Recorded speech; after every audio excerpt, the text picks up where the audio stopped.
Kubo-san Won't Let Me Be Invisible was definitely one of the seasonal anime that I was most looking forward to. Now, I have not read the manga or anything, so I don't really know what to expect, but I did watch the trailer like a week or two ago, and I just knew this was going to be so wholesome, so cute, and just warm your heart up with sweet, sugary romance goodness. And let me just tell you, after watching the first episode, it did not disappoint. So the anime starts off with our boy, the MC, Shiraishi, who is invisible. Now, I don't literally mean he's invisible as in he has a superpower, but he just lacks presence, and pretty much everybody doesn't even realize he's there, and he's just not noticeable at all. Kind of like Kuroko from Kuroko no Basketball. And it even goes so far as to they literally thought he wasn't even in school in his middle school. They literally stamped a picture on him in his yearbook because they actually didn't realize he was in the photo. So it seems like that's kind of going to be the joke that this anime plays off of, but there is, as of right now in the first episode, one person who does realize he is there, which is Kubo-san. And, well, she kind of reminds me of Takagi-san a little bit. She is kind of like her, where she does tease the MC and actually does have a crush on him, which, I mean, to literally everyone who watches the anime, it's obviously noticeable, and like, bruh, she obviously has a crush on you. With as these stories goes, our MC is just the most dense dude in the world. So if you are into that kind of trope, you are going to enjoy it. And if you don't, well, I don't think this anime is going to change your opinion on that at all. So the teasing does start off pretty strong in this first episode, and Kubo is well aware that Shiraishi is basically invisible to literally everyone, and I don't mean just her classmates or her teachers, but even people at the convenience store doesn't even realize that Shiraishi is actually, exist and is there. So what she does is kind of, like I said, tease him a little bit and makes him do some, well, embarrassing stuff. And she wanted to see how far his invisibility actually goes. So she tells him to stand up on his chair, and he actually reluctantly agreed to it, kinda. So he actually did it. He started off by kind of kneeling in his chair, and then he stood up and then actually did some really funny pose. And, well, honestly, if I did that, yeah, I think I'd have to move towns, honestly.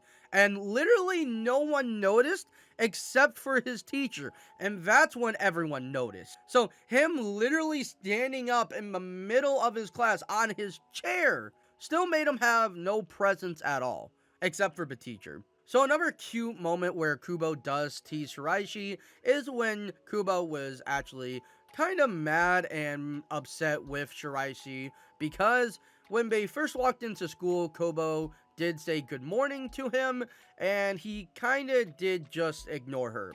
Now, I would say that it wasn't completely his fault, because, well, he is used to literally being invisible, and her friend actually walked up right past him and said good morning to Kubo. So, not really his fault exactly, because, I mean, like, that's literally his life, being invisible and no one actually, like, saying hi or anything to him, so don't really blame him completely.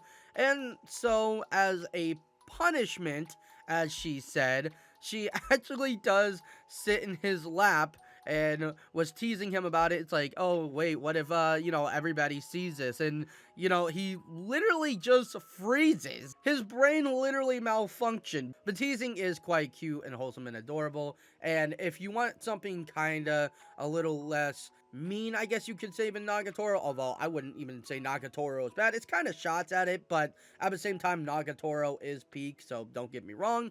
I think this is definitely the anime for you, because this has to do more with, like, the kind of warm-hearted, cutesy side of teasing than the comedy, I guess you could say. It's still funny, but Nagatoro seems like it's a little bit more comedic with its teasing, where this is just like, oh my god, just gooey goodness. Also, like I said, his denseness is just like pretty much all the other MCs, where they just literally I don't understand. Have like no brain and no awareness that like the girl literally likes them, but you know, that's just how the story is. I'm not really mad about it or anything. I'm just saying that's how the story goes.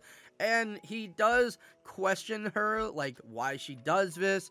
And she, of course, doesn't just outright says that she likes him. She's like, that's a secret. He said that how he sees it, it's like her teasing a pet or playing with a toy. And she was like, oh, so that's how you see it. And, well, yep, yeah, it's gonna be a while, I think, until he confesses or she confesses. So, you know, if you are okay with that, then I think this is definitely going to be a enjoyable ride. But I highly doubt by the end of the first season, if we do get a second season, that is, we're going to see any form of confession.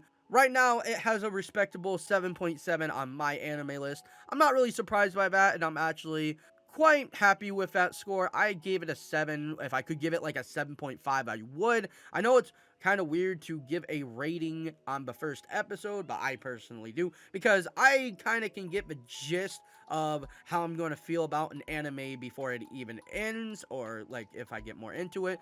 Score definitely can change for me, but just how this anime is, I think a 7/7.5 is pretty respectable. I don't personally know how long the manga is. I'm assuming that it is still ongoing and there's quite a few chapters. It seems like these type of manga are pretty popular, like Anjo-san and Nagatoro. So yeah, I know I'm praising this series quite a lot, but like I said, I was looking forward to this series quite a bit. Did not disappoint. I'm absolutely McLoving it. I need more. So Kubo, I'm probably going to claim is going to be best girl of her respective series, and maybe even best girl of the season, although we have quite a few good female MCs and characters this season. She has a lot of competition. The first episode by far was not disappointing. Made me feel as good, man. Can give it a recommendation. I would say, you know, definitely put this up as a priority to watch this ASAP, especially if you like slice of life romance.